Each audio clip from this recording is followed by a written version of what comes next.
রাজ্যের প্রথম বিজেপি সরকারের প্রথম বাজেট, রাজ্য বাজেটে ডাবল ইঞ্জিনের সুফল, রাজ্যের উন্নতিতে পাশে কেন্দ্র।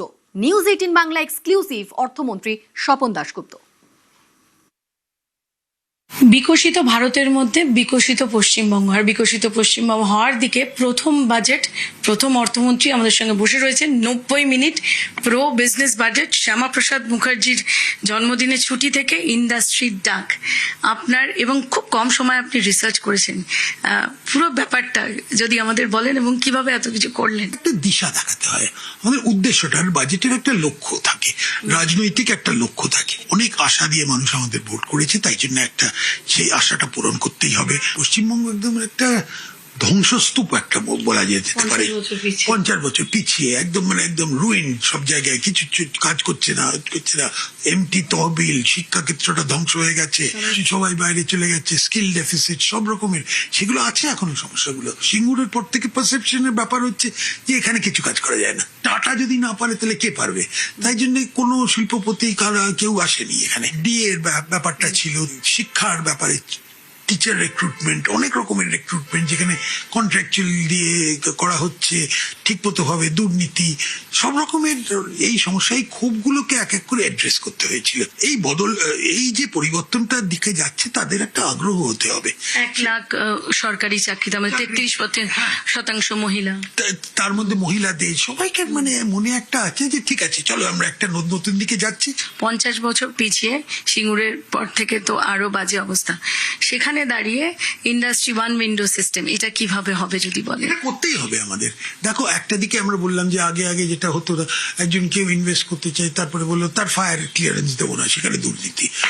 পঞ্চায়েতের দিকে আরেকটা দুর্নীতি, এনভায়রনমেন্টালি আরেকটা দুর্নীতি। আমরা করতে হবে যে আমরা ঠিক আছে, এই টাইমের মধ্যে আমরা তোমরা এত টাকা ইনভেস্ট করছো, খুব ভালো, কোথায় আইডেন্টিফাই করো জায়গাটা।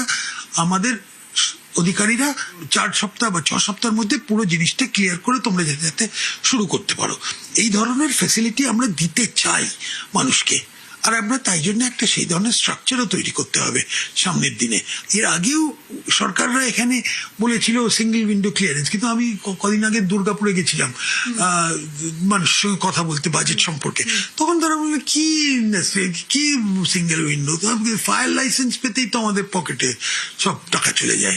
স্বপনদা, লেজিসলেশন একটা আসবে, সেখানে সিন্ডিকেট রাজের উপরে কঠিন ব্যবস্থা নেওয়া হবে, এটা যদি বলেন। হ্যাঁ, নিশ্চয়ই। এটা তো কদিনই, আশা করি সামনের সপ্তাহে এসে যাওয়া উচিত। এটা একটা বড় পদক্ষেপ আমরা নিচ্ছি। কেন? মানুষের মনে কনফিডেন্স ফেরত পাঠানোর জন্য, যে আমরা এবার এতই আমরা সিরিয়াস যে আমরা আইনি পদক্ষেপ নিচ্ছি। পশ্চিমবঙ্গের মেরুদণ্ড ভেঙে দিয়েছিল এরা। 8,500 কোটি টাকার উপরে ধার, এই এতগুলো আপনি যে বলেছেন, এই পয়সাটা তুমি যে স্বাভাবিক প্রশ্ন, এটা পয়সাটা কোথায় আসবে? একটা হচ্ছে যে তুমি ভাবতে পারো না যে কতটা অবদান এটার হবে সেন্ট্রাল স্কিমস এর মধ্যে দিকে।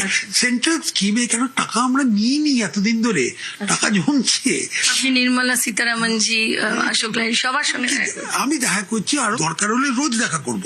চিফ মিনিস্টার দেখা করেছেন, 2 বার গেছিলেন। আমি সেদিন প্রধানমন্ত্রীকেও এটা নিয়ে বলেছি যে আমি আবদার করতে আসবো। কিন্তু ডেফিসিটের যে ফাইনাল বেটা হচ্ছে, কোনো ডেফিসিট তুমি ব্রিজ করতে পারবে না যতদিন না এখানে গ্রোথ হয়। টাটাকে বলছেন আসুন, আর সবাইকে বলছি আসুন। আমি সেলসম্যান হয়ে গেছি।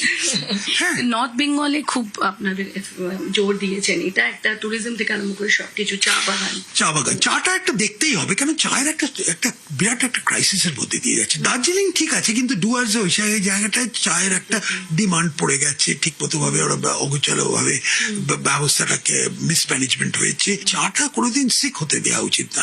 এটা একটা বড় জিনিস আমাদের লক্ষ্য করতে হলো। নর্থ বেঙ্গলে একটা লজিস্টিক্স হাব আমাদের করতে হবে।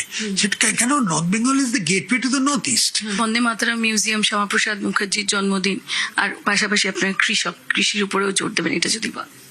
দেখো, শ্যামাপ্রসাদ মুখার্জির জন্মদিন, তাই জন্য একটা জিরেটে একটা স্ট্যাচু তৈরি করা হবে, ওনার বাড়ি টাড়ি ওগুলো তো হবেই। তারপরে বন্দে মাতরম।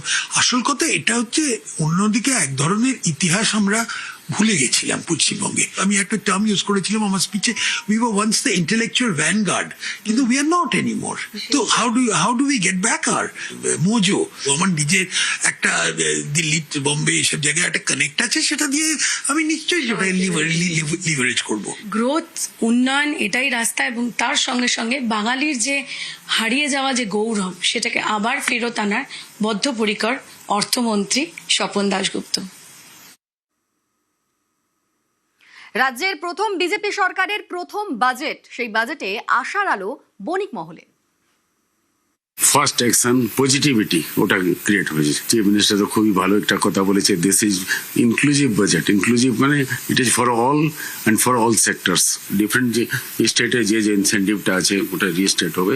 That is something which has been widely appreciated and it is much awaited. এখানে নতুন এয়ারপোর্টের কথা হয়েছে যে Kolkata has grown, deep sea port, dedicated freight corridor, industrial park, logistic park, industrial corridor, দুর্গাপুরে সেমিকন্ডাক্টর ফ্যাক্টরি অ্যানাউন্সমেন্ট হয়েছে। Bengal means business. Let us go back to Bengal and recreate Bengal. Just Sonar Bangla. How can we do it and do it fast? খুব বড়, এটা খুব industry, এটা অনেক বছর ধরে ডিমান্ড ছিল। বড় ইন্ডাস্ট্রি এখানে আসতে পারছিল না, বিকজ ল্যান্ড সিলিং অ্যাক্টে ওরা একটা মেজর হার্ডেল ছিল। নতুন government, BJP government is like a breadth of fresh air. ওনারা অ্যানাউন্স করেছেন যে এরা রিলুক করবে। ইন্ডাস্ট্রি ইজ ভেরি হোপফুল, অন্য কোনো স্টেটে নেই। এই জন্যে কোনো বড় ইন্ডাস্ট্রি এখানে আসতেই পারছে না। New government is extremely industry friendly. This is going to be a path breaking next 5 years for আমাদের স্টেট। নতুন এয়ারপোর্টের অ্যানাউন্সমেন্ট হয়েছে, আমরা ন্যাশনাল হাইওয়ে থেকে কানেক্টিভিটিটা বাড়বে। আপনি দেখেছেন নর্থ বেঙ্গলে নতুন AIMS, all this are positive announcement. And land ceiling act path breaking, এটা চেঞ্জ করে দেবে পুরো জিনিসটা। মমতাহীন তৃণমূল, নব তৃণমূলে 10 জনের জাতীয় কর্মসমিতি। নব তৃণমূলের চেয়ারম্যান অরূপ রায়, সাধারণ সম্পাদক ঋতব্রত, সন্দীপন, জাভেদ, বিপ্লব। জাতীয় কর্মসমিতিতে ফিরহাদ হাকিম, অরূপ বিশ্বাস। কর্মসমিতিতে সন্দীপন সাহা, সাবিনা ইয়াসমিন, রথিন ঘোষ। জাতীয় কর্মসমিতিতে আকরুজ্জামান, কাজল শেখ।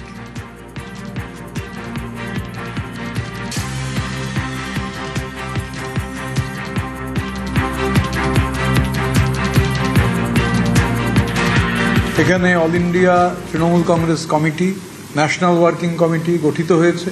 শ্রী অরূপ রায় অল ইন্ডিয়া তৃণমূল কংগ্রেসের চেয়ারপারসন নির্বাচিত হয়েছেন।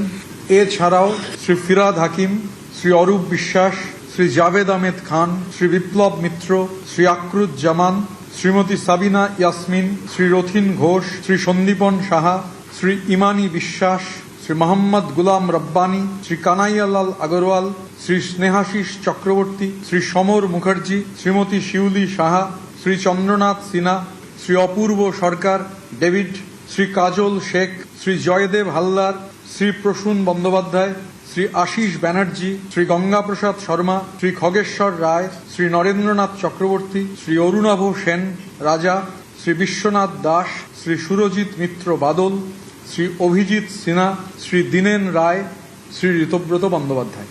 এবারে ন্যাশনাল ওয়ার্কিং কমিটি সর্বসম্মতিতে 4 জনকে সহসভাপতির দায়িত্ব দিয়েছে। সহসভাপতিরা হচ্ছেন শ্রী ফিরহাদ হাকিম, শ্রী অরূপ বিশ্বাস, শ্রী রথিন ঘোষ এবং শ্রীমতী সাবিনা ইয়াসমিন।